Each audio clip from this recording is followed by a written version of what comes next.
Bon, ben on va s'intéresser un petit peu à la régulation. Donc on va faire fonctionner certains appareils. Alors c'est très simple, on va ici, on va rentrer les codes. On est le 9 décembre, il est 10h, donc ça c'est 10-09, le code technicien. C'est un code glissant. Voilà, code actif. Oui, il a du mal à me reconnaître, je vais avoir un peu froid. On va dans les généralités, on va aller dans le test des sorties.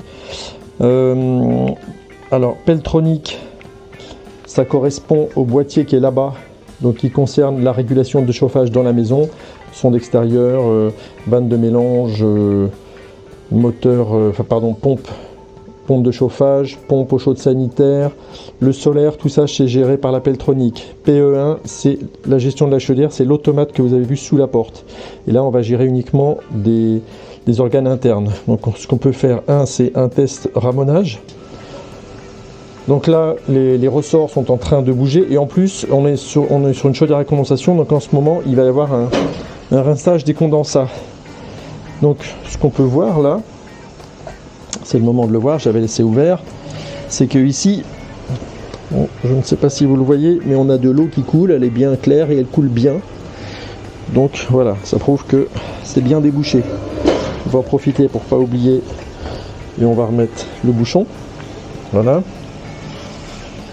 Ici, il reste qu'une seule chose à faire, c'est graisser cette chaîne. Et puis c'est tout. Alors, on a vu que le moteur de ramonage fonctionnait bien. On va arrêter. On va faire un test du ventilateur de fumée. On va le mettre à 100%.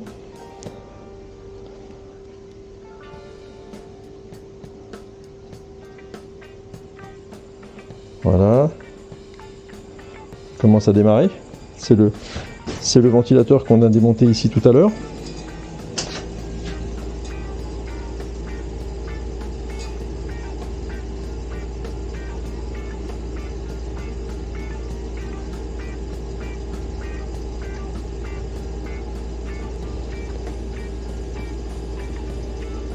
Voilà.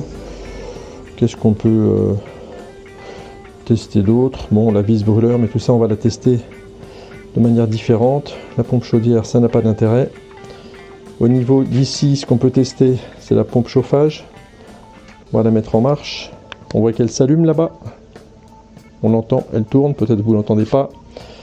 La vanne de mélange, voilà. Elle est ouverte. Donc elle est déjà ouverte.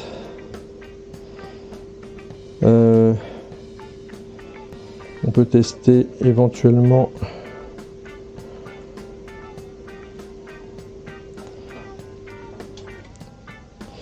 la pompe solaire, la pompe eau chaude sanitaire. Je l'ai entendu. SO1, la pompe circuit solaire. On va la faire tourner. Voilà, donc là elle vient de se mettre en route. On va en profiter pour regarder. Effectivement, on voit qu'elle est en route et on va regarder le débit. Alors on a un débit de l'ordre de, je sais plus si on lit en bas ou en haut, je crois que c'est en bas, donc de l'ordre de 8 litres par minute. Voilà, donc très bien. La pression du solaire elle est bonne, elle est de l'ordre de 2,7 bar. La température là, on peut rien dire, ça vient de démarrer. Et donc un débit important. Quand je vais arrêter la pompe, on va voir que le débit va s'arrêter.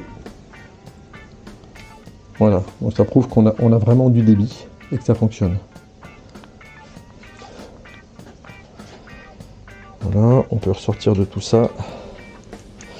Et on va faire un réamorçage de la chaudière. Donc le réamorçage, ça doit être ici. Non, si, pardon, je sais plus, est-ce que je l'ai vu? Non.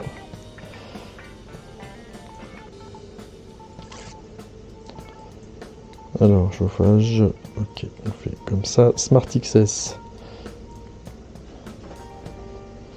Je le voyais pas, il est là. Réamorçage. Voulez-vous lancer le cycle de réamorçage? Oui. Du coup là on va recharger l'assiette en granulés, on va les regarder. Et puis cette pompe, cette chaîne va se mettre à tourner, ce qui va me permettre de la graisser.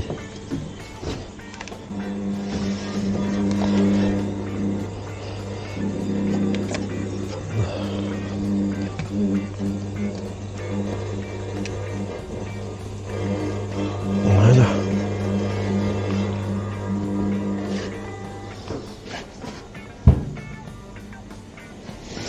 On va vérifier, mais ici, les granulés sont en train d'arriver. Je ne sais pas si vous les voyez bien.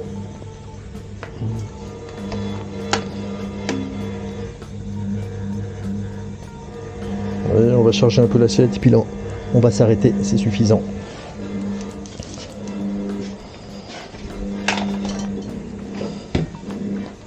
Donc, on va arrêter la fonction réamorçage. Alors, maintenant qu'on a nettoyé la partie haute, la partie assiette de combustion, brûleur, on a vidé le cendrier, on a nettoyé le ventilateur, on regardait si l'évacuation des condensats se faisait bien, on a nettoyé le tuyau. On va pouvoir lancer un test de combustion, donc on va remettre la chaudière en chauffe. Donc, je vous rappelle que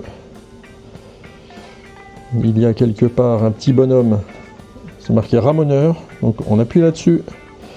On est en combustion charge nominale, c'est-à-dire à fond. On met en marche et c'est tout. Ça nous dit mesure des émissions, la chaudière n'est pas prête. Ben, c'est normal. On voit la température chaudière, elle est à 30 degrés. Et température de flamme à 30 degrés. Donc il va falloir attendre que la température de flamme monte à quelques centaines de degrés avant de faire quoi que ce soit. Donc on attend. Pendant ce temps-là, ben, on va tout remonter.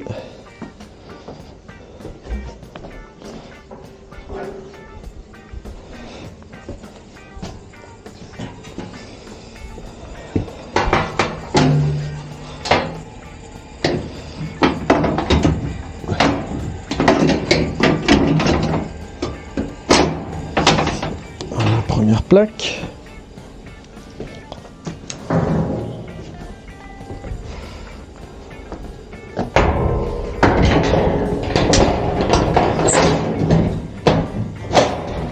La deuxième plaque.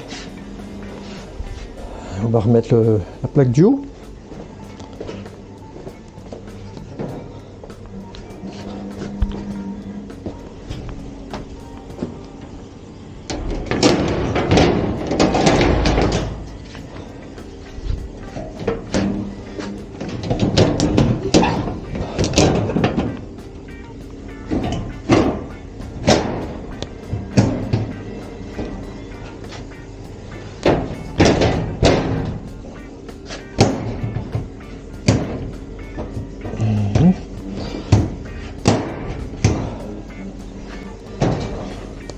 Voilà, on a tout remis. Ici, on va laisser un petit peu. On ouvrira tout à l'heure pour voir comment ça va. Là, j'ai bien serré, on peut ranger. Et on attend. Température de flamme 30 degrés, température chaudière 30 degrés, ça n'a pas bougé. Il faut attendre que le brûleur s'allume, on va vérifier bientôt. Pendant ce temps-là, on va vérifier le vase d'expansion. En fait, j'ai déjà fait tout à l'heure, il est à 1,3 bar, c'est bon. Le vase solaire, ben, on ne le vérifie pas parce que c'est un circuit fermé sur lequel je ne peux pas rajouter du liquide aussi facilement. Voilà. On attend un peu. Alors là, on voit que la température de flamme est passée de 29 à 109, 110. Ça y est, c'est en train de monter. Ça veut dire que le foyer s'est allumé. On va jeter un œil. Oui, ça y est, l'assiette est pleine de granulés et il commence à y avoir une flamme. Donc on va laisser continuer. Et on va attendre encore que ça monte bien. Donc en attendant, on va préparer le contrôle de combustion. Donc, je choisis mon combustible. Donc, je suis sur des pellets. Voilà, et je vais démarrer une combustion bientôt. Je prépare mon appareil.